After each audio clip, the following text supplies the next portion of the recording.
बांके बिहारी लाल की जय। और तुलसी महारानी की जय। यह कथा सुनकर समस्त ऋषि और मुनियों ने सूत जी से कहा कि हे सूत जी, आप कृपा करके कार्तिक मास और तुलसी जी के महात्मा का वर्णन कीजिए। तब श्री सूत जी बोले कि हे ऋषियों, आपने जो प्रश्न मुझसे किया है वही प्रश्न राजा पितु ने नारद मुनि से किया था, और जो उत्तर नारद जी ने दिया था वही मैं आज आपको सुनाता हूँ। सो तुम एकत्र चित्त होकर सुनो। एक दिन राजा पितु ने श्री नारद जी से कहा, हे देवर्षि श्री भगवान को तुलसी जी इतनी प्रिय क्यों है? आप कृपा करके इसका महात्म्य सुना दीजिए। राजा पितु की बात सुनकर देव ऋषि नारद बोले कि एक समय देवराज इंद्र बहुत से देवताओं तथा श्राव से देव के देव श्री महादेव जी के दर्शनों को कैलाश पर्वत पर गए, और जब वह सब कैलाश पर्वत पर पहुंचे तो वहां पर उन्होंने भारी आकार तथा भयंकर नेत्र वाले पुरुष को देखा। तब इंद्र ने उसे पूछा कि तू कौन है और शिव जी कहाँ है?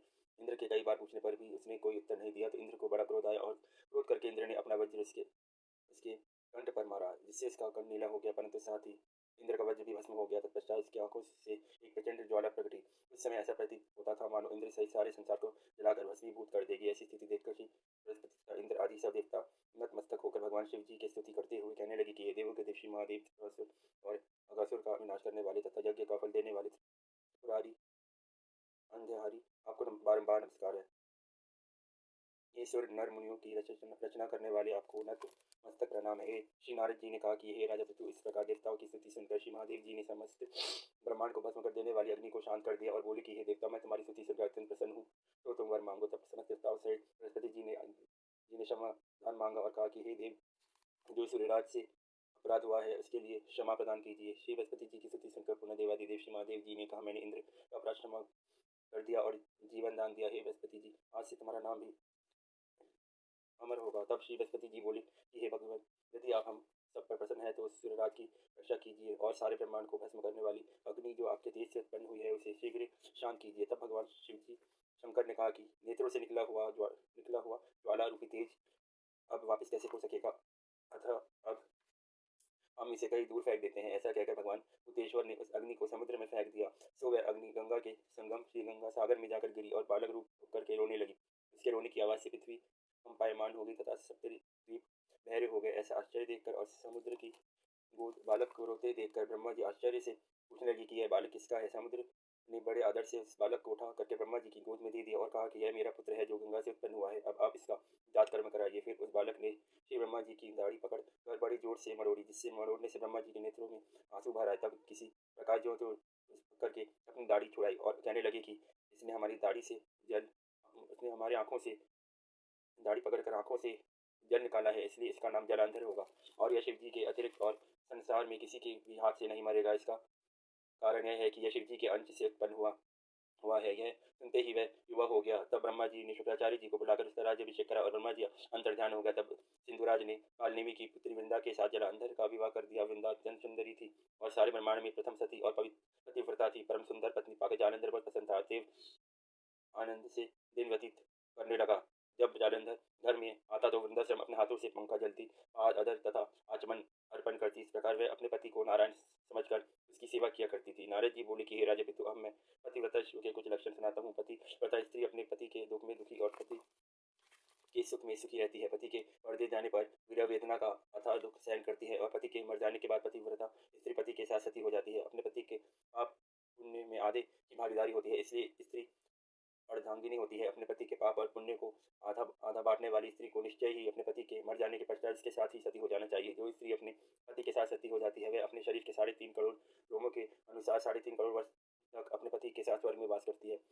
जो स्त्री सती होने के लिए शमशान भूमि तक जितने कदम उठाकर जाती है उसको एक एक कदम पर एक एक यज्ञ का फल प्राप्त होता है। ऐसी स्त्री अपने माता पिता और पति इन तीनों कुलों को पवित्र कर देती है। इस प्रकार सपेरा सर्प को बिल से बाहर निकाल लेता है, ठीक उसी प्रकार पतिव्रता सती नारी अपने पति को नरक से निकाल लेती है। अतः पतिव्रता स्त्री द्वारा पति के साथ सती हो जाने के परम धर्म में बताया गया है।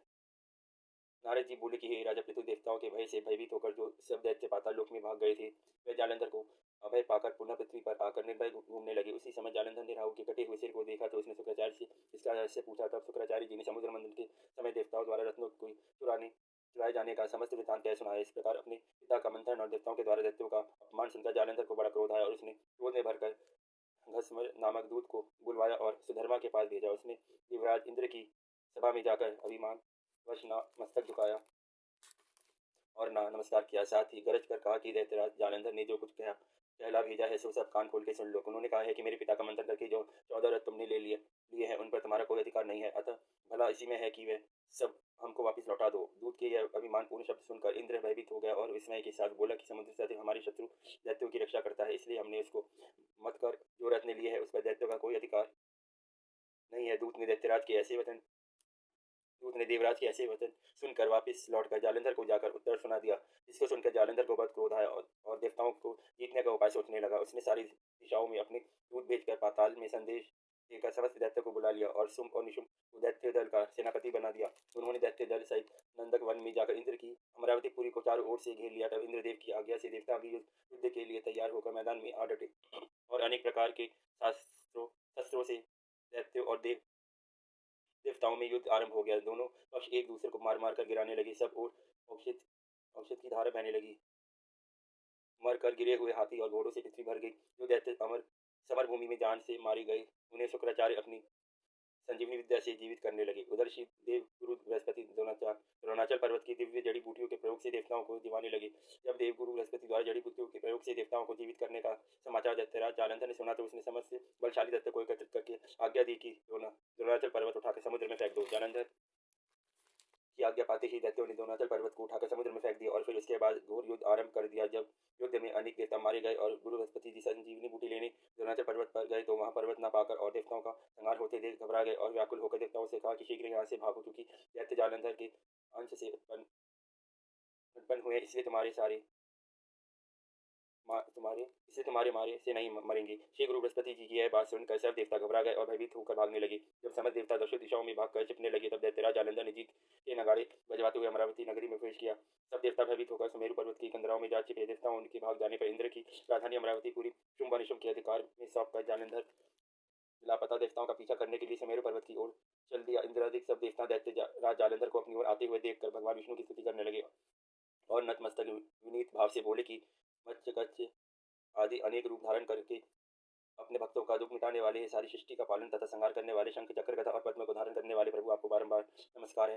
हे लक्ष्मी रमणा, दैत्यों का नाश करने वाले, हे पीतांबरधारी शरणागतों के रक्षक, आपको नतमस्तक नमस्कार है। जालंधर नामक दैत्य से पीड़ित समदेव संतापों को हरने वाले तथा चंद्र सूर्य दो नेत्र वाले, आपको नमस्कार है। नारद जी बोले कि हे राजा पृथु, जो कोई भगवान की इस संकट नाश स्तुति को पढ़ता है, उसके समस्त संकट नाश को प्राप्त हो जाते हैं। सो हे राजा पृथु, भगवान विष्णु देवताओं की स्तुति सुनकर और उनके महान दुखों को देखकर शीघ्रता से उठकर गरुड़ पर सवार होकर जाने लगे। तो श्री महालक्ष्मी जी ने पूछा कि प्रभु, आप कहाँ जा रहे हैं?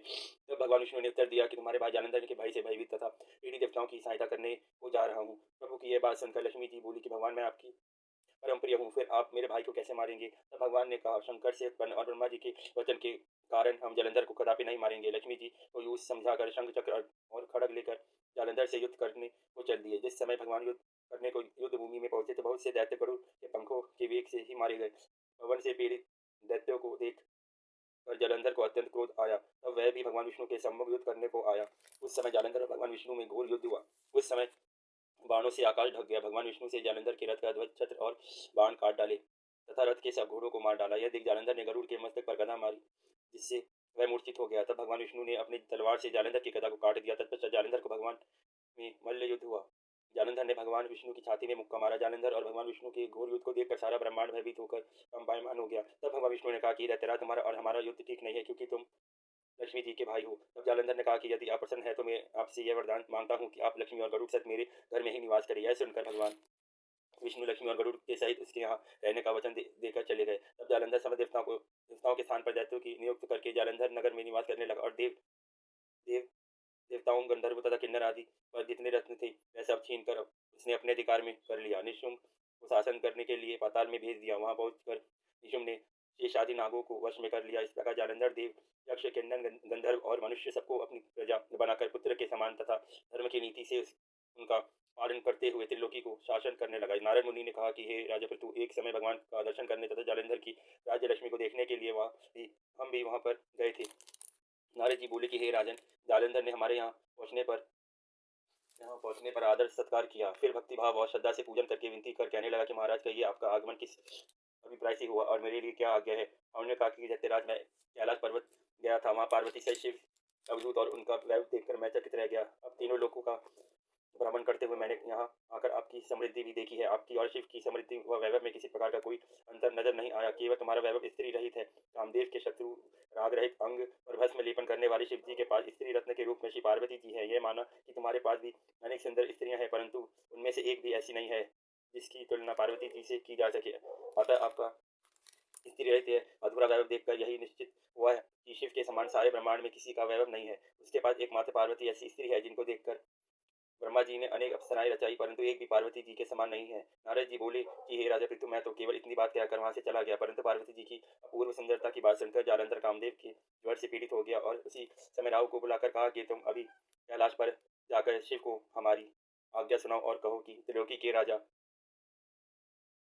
अति पराक्रमी जालंधर ने आज्ञा दी है कि तीन लोक के नाथ और सब रत्नों के स्वामी के अतिरिक्त शमशानवासी तथा नरमुंडों की माला धारण करने वाले और जटाजूटधारी अवधूत के पास पार्वती जैसी परम सुंदर स्त्री शोभा नहीं देती। तीनों लोगों का स्वामी होने के कारण सभी रत्न मेरे पास होने चाहिए, क्योंकि पार्वती स्त्री रूप रत्न है, अतः वह मेरे पास ही शोभित हो सकती है। दैत्यराज जालंधर की आज्ञा से राहु उसी समय चंद्रमा के समान उज्ज्वल कैलाश पर्वत पर जा पहुंचा और अपनी भयानक दृष्टि से दैत्यमान कैलाश पर्वत को काला कर दिया। तब भगवान शिव के द्वारपाल नंदी द्वारा रोके जाने तथा शिव के सम्मुख उपस्थित किए जाने पर राहु ने दैत्यराज जालंधर की उपरोक्त आज्ञा सुना दी। नारद जी बोले कि राजा पृथु, राहु की यह बात सुनते ही श्री महाशिव ने दोनों भ्रुकुटियां कमान के समान तन गई। तब उनकी भौहें में से एक अति भयंकर पुरुष उत्पन्न हुआ, जो सिंह के समान मुंह वाला था। उसके लाल लाल अग्नि के समान विकराल नेत्र थे और उसके सारे शरीर पर बड़े बड़े बाल खड़े हुए थे। उत्पन्न होते ही वह विकराल भयंकर मुख फैलाकर राहु को खा जाने के लिए आगे बढ़ा, तो राहु भयभीत होकर कहने लगा कि हे देवों के महादेव, एक तो मैं ब्राह्मण हूँ, दूसरे दूत के रूप में आया हूँ,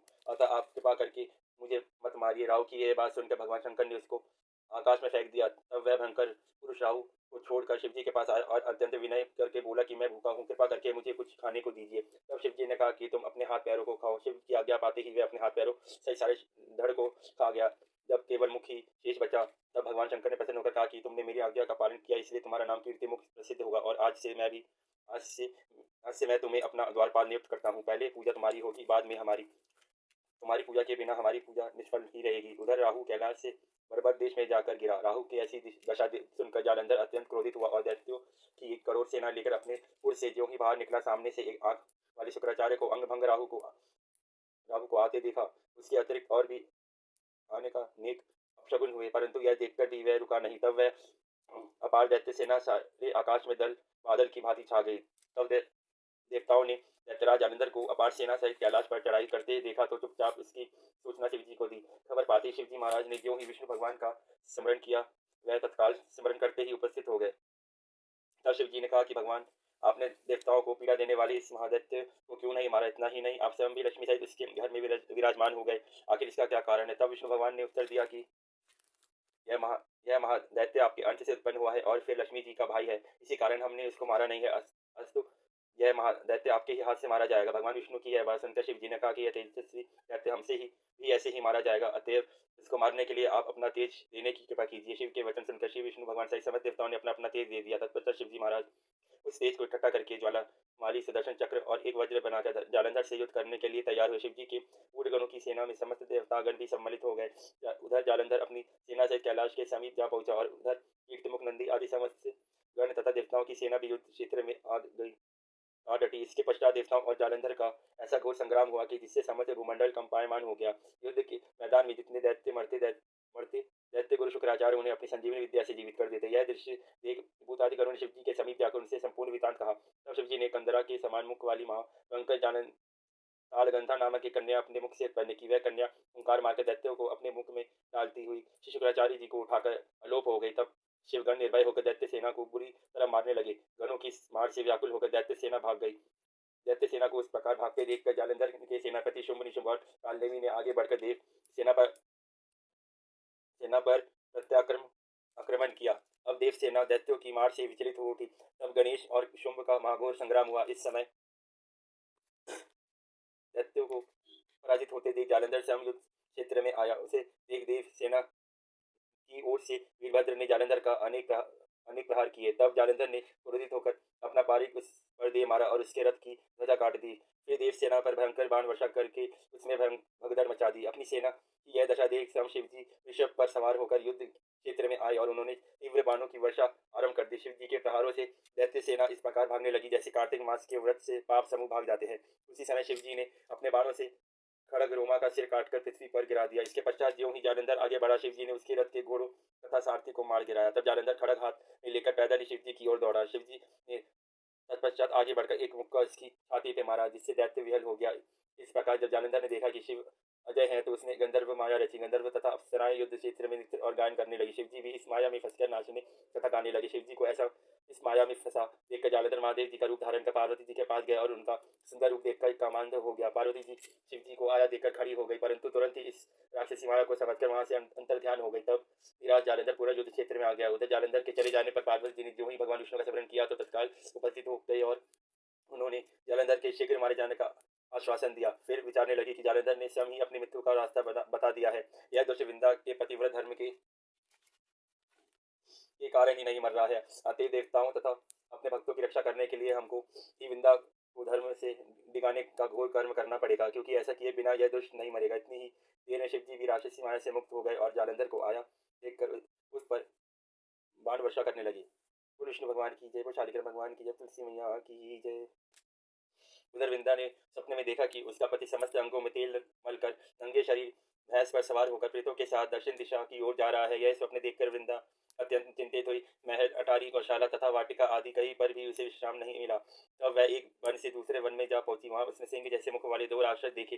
उन्हें देखकर वह सहसा भयभीत हो गई और एकदम वहां से भाग खड़ी हुई। आगे जाकर उसने एक तपस्वी और उसके शिष्य को देखा। उसने अपनी रक्षा की प्रार्थना की। विनय सुनकर मुनि ने अपनी एक ओंकार से उन राक्षसों को भगा दिया। तत्पश्चात वृंदा ने विनय पूर्वक मुनि से कहा कि हे मुनि, मेरे पति जालंधर तथा महादेव जी का घोर युद्ध हो रहा है, उसमें विजय किसकी होगी, बताने की कृपा करें, क्योंकि आप सर्वज्ञ है। वृंदा के वचन सुनकर मुनि ने आकाश की ओर देखा। उसी समय दो बंदरों ने आकर मुनि को प्रणाम किया और फिर मुनि का संकेत पाकर वह दोनों बंदर वहां से चले गए। पुनः थोड़ी देर बाद दोनों बंदर आकाश की ओर से आए और उन्होंने जालंधर दैत्य का सिर तथा धड़ लाकर पटक दिया। वृंदा अपने पति के मृत शरीर को देखकर अत्यंत दुखी हुई और विलाप करती हुई पृथ्वी पर मूर्छित होकर गिर पड़ी। मुनि ने अपने कमंडल से विंध्या पर जल छिड़का तो उसमें कुछ चैतन्यता आई। तब वह पुनः विलाप करती हुई मुनि से कहने लगी, हे मुने, जिसने देव, गंधर्व एवं विष्णु सहित तीनों लोकों पर विजय प्राप्त की थी, वह शिव के हाथ से कैसे मारा गया। आप सामर्थ्यवान है, अतएव किसी प्रकार मेरे पति को फिर जीवित कर दीजिए। तब मुनि कहने लगे कि भद्री, शिव जी के हाथ से मरे हुए को जीवित करना असंभव है, परंतु फिर भी हम तुम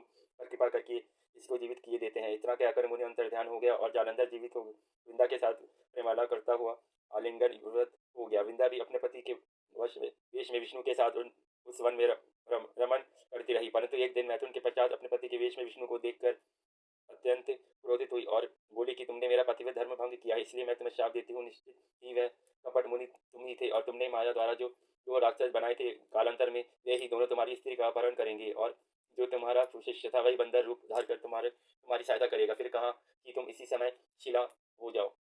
नारद जी बोले कि ये राजा पितृ भगवान विष्णु ने देवताओं तथा अपने भक्तों की मनोरथ सिद्धि के लिए यद्यपि पतिव्रत वृंदा का शील भंग किया, तथापि मन ही मन वे अत्यंत दुखी हुए और बोले, हे वृंदे, तुम्हारे शाप को ग्रहण करते हुए मैं अवश्य शिला रूप हो जाऊंगा, परंतु तुम भी वृक्ष रूप होकर मुझको प्राप्त होगी। उसी समय वृंदा अपने पति के चरणों का ध्यान करके विष्णु के मना करने पर भी अग्नि में प्रवेश कर गई और विष्णु वृंदा का स्मरण करते उसकी चिता भस्म में लौटने लगे। नारद जी कहते हैं कि हे राजा पितृ, उधर युद्ध क्षेत्र में जालंधर दैत्य ने शिव जी को अति बलवान समझकर राक्षसी माया द्वारा पार्वती बनाई और उन्हें मारने लगे। उसकी इस माया को देखकर शिव जी नीचे को मुख करके बैठ गए।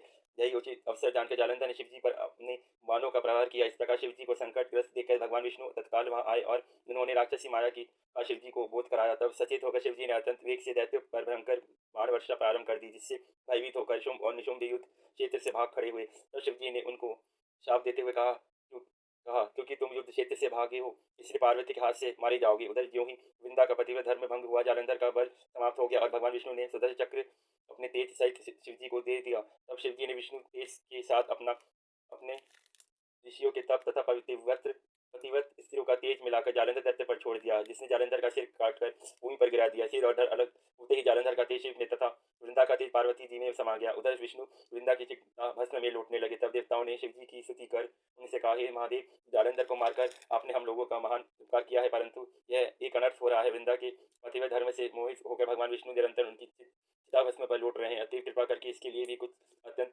यत्न कीजिए।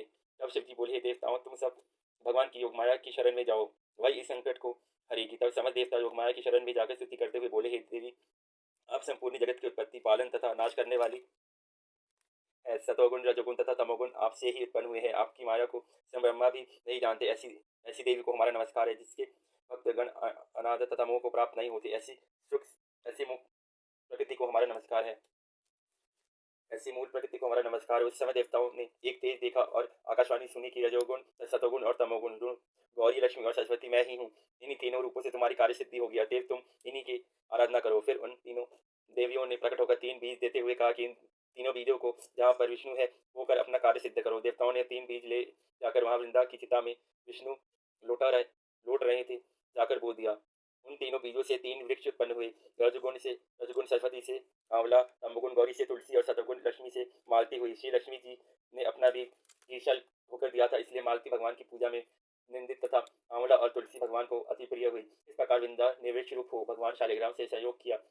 इसी कारण कार्तिक के उद्यापन में भगवान की पूजा तुलसी के मूल में होती है। नारद जी कहते हैं, हे राजा पृथु, जिस घर में तुलसी का वृक्ष होता है उसमें यमदूत कभी नहीं जाते। नर्मदा तथा गंगा जल और तुलसी का पूजन, ये तीनों कार्य समान है। मनुष्य चाहे कितना ही पापी क्यों न हो, जिसके जिससे पाप प्राप्त मंजरी सहित निकलते हैं, वह पाप मुक्त होकर सीधा वैकुंठ को प्राप्त होते हैं। जो मनुष्य अपने पितरों का श्राद्ध तुलसी और आंवले की छाया में करता है, उसके पितृगण मोक्ष को प्राप्त हो जाते हैं। जो मनुष्य मंजरी युक्त तुलसी दल तथा आंवले का फल मुख में रखता है, वह साक्षात विष्णु के समान है। जो मनुष्य कार्तिक मास में